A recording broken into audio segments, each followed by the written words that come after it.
ഈശോ എന്താണ് ചെയ്തത് എന്ന ഒരു ദർശനം അമ്മ ത്രേസ്യ എഴുതിയിട്ടുണ്ട്.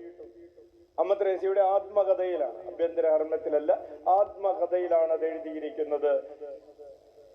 അമ്മ ത്രേസ്യയെ ഈശോ സ്വർഗം കൊണ്ടുപോയി കാണിച്ചു കൊടുത്തു. എന്ത് കാണിച്ചു കൊടുത്തു? സ്വർഗം കൊണ്ടുപോയി കാണിച്ചു. സ്വർഗത്തിൽ എന്തൊക്കെയാണ് അമ്മ ത്രേസ്യ കണ്ടത് എന്നതിനെ കുറിച്ച് അമ്മ ത്രേസ്യ കാര്യമായിട്ട് എഴുതിയിട്ടില്ല.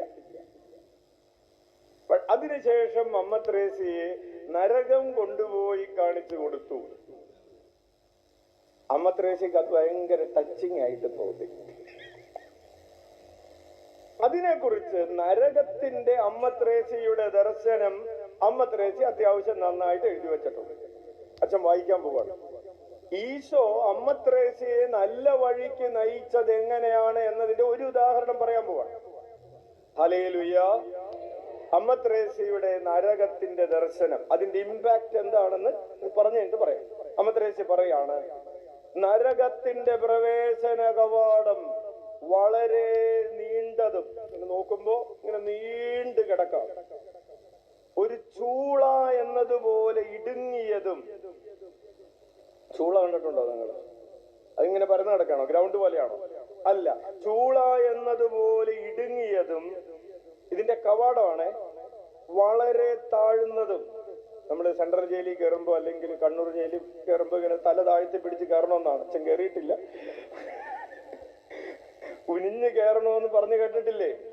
ഇത് അത്രയൊന്നും കുനിഞ്ഞാ പോരാ, ശരിക്കും കുനിച്ച് നിർത്തി കയറ്റുന്ന അത്രയും താഴുന്നതും. ശ്രദ്ധിക്കണം ഓരോന്നും.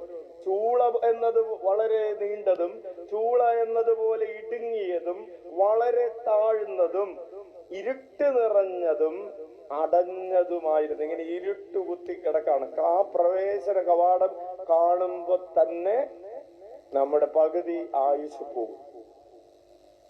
ഇനി അകത്ത് കയറിയതിന് ശേഷം ഗ്രൗണ്ട്, തറ ചെളിവെള്ളം കെട്ടിക്കിടക്കുന്നതും സഹിക്കാനാവാത്ത ദുർഗന്ധം കൊണ്ട് നിറഞ്ഞതുമായിരുന്നു.